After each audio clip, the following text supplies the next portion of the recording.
Hey guys, welcome back to the Friday Vlog where we discuss activity that goes on here with the BuzWeaver channel.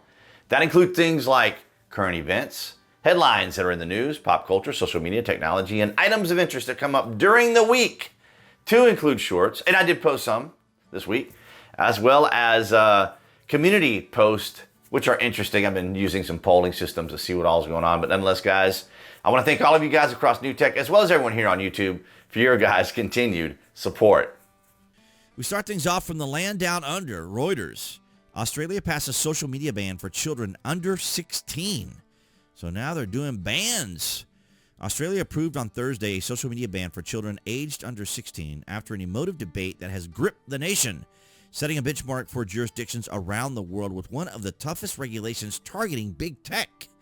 The law forces tech giants from Instagram and Facebook owner Meta to TikTok to stop minors logging in or face fines of up to $49.5 million.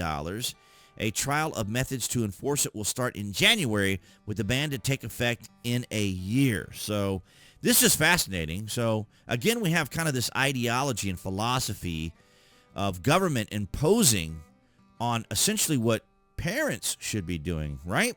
Shouldn't parents be monitoring this type of activity and deciding whether or not their children should be able to engage in this?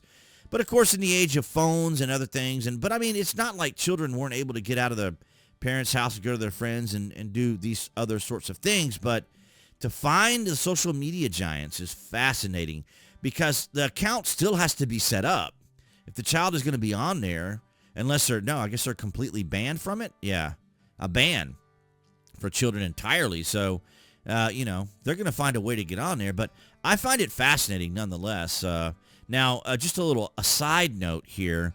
Back when we were playing Call of Duty DMZ, the Battle Royale style DMZ, many of the YouTubers would create Discords. And in the Discords, we could group up with people and play, the various games. And one of the people that me and my guildmates used to play with was a young girl, 16, from Tanzania. Yeah, she was a Tanzanian from Australia. Or I'm sorry, Tasmania.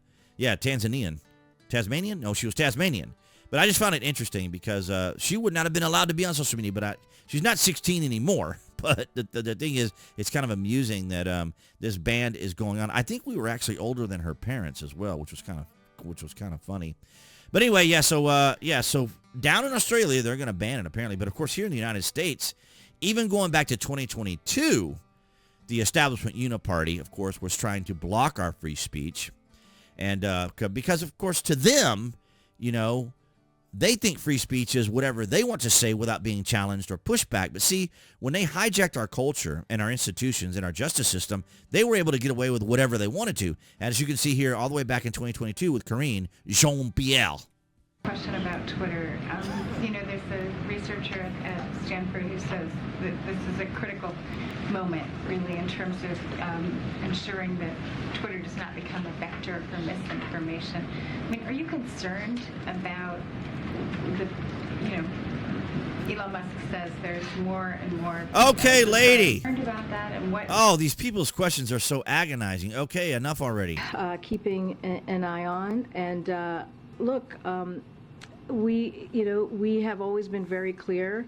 And that when it comes to social media platforms, it is their responsibility to make sure that when it comes to misinformation, when it comes to the hate that we're seeing, that they take action, that they continue to. And see, and this is the constant debate, right? We talk about when it comes to hate speech, because it's all a matter of who's in control. Because I was on Twitter, and I'm a YouTube content creator, and I could see the times where individuals like myself, commentators and others, who were simply expressing, ideas or concepts that maybe raise an objection to something that the left says, or a level of criticism, or maybe an outline, or a clarification, or even describing how their ideology, philosophy, and worldview impedes upon someone else. But for them, that was fine because they had their free speech. And they keep talking about this. They were so concerned, basically, that Elon Musk was basically what Elon does is he allows people to speak. And that's what the left doesn't like. Because to them, free speech is whatever they want to say without being challenged, without being criticized, without people raising objections, without people outlining their ideas and concepts not being practical or functional or something else.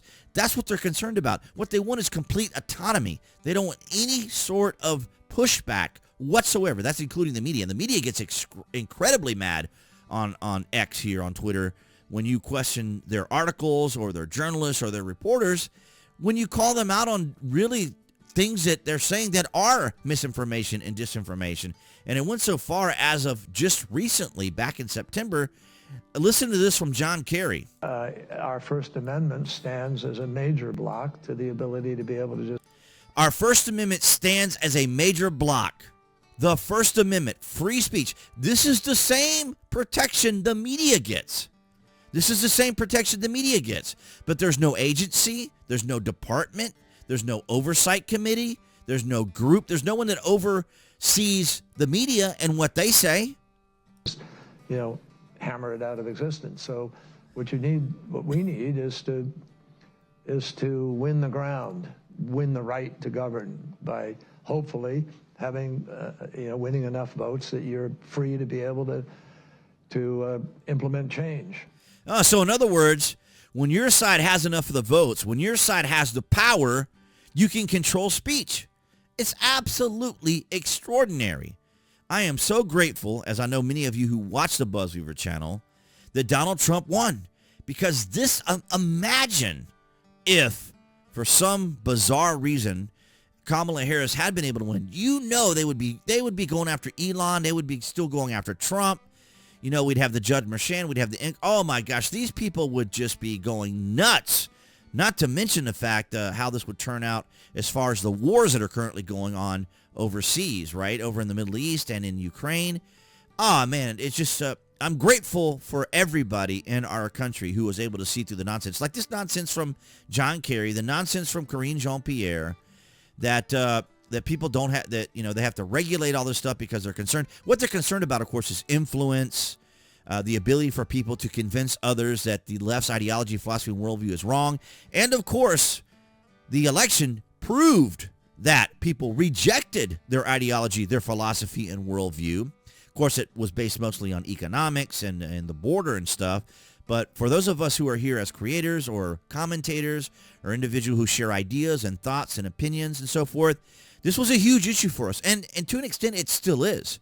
Because remember, last year, I was demonetized on my channel for like 3 months. I was demonetized on YouTube because of some question. Well, they were saying that I wasn't properly indicating what my content was. And, of course, then I had a lot of the shorts that I didn't put in introductions and stuff. That's why when you see me do the BuzWeaver introductions or the obligatory, channel icons and stuff, it's all to be compliant with YouTube, because if it were up to me, I would be, throwing stuff out there like I do across social media, and that's just to post a video and let everybody see it and maybe make a little comment about it. But the fact that I have to go in, announce myself, show the logo, despite the fact that I'm on my own channel, it's just part of that process. It's just part of the minutia that they use to keep people right in line and obeying, as we very much saw with during COVID. So yeah, very interesting. But I hope everyone had a great Thanksgiving, as I do say so in the introduction and in the closing here. But that's what I have for you guys this Friday. All right, guys, so that's going to wrap it up for this Friday vlog. I hope everyone here in the States that celebrate Thanksgiving enjoyed your Thanksgiving. And of course, below this video, you can find the various social media links that I belong to. So I would encourage you guys to follow me on those platforms.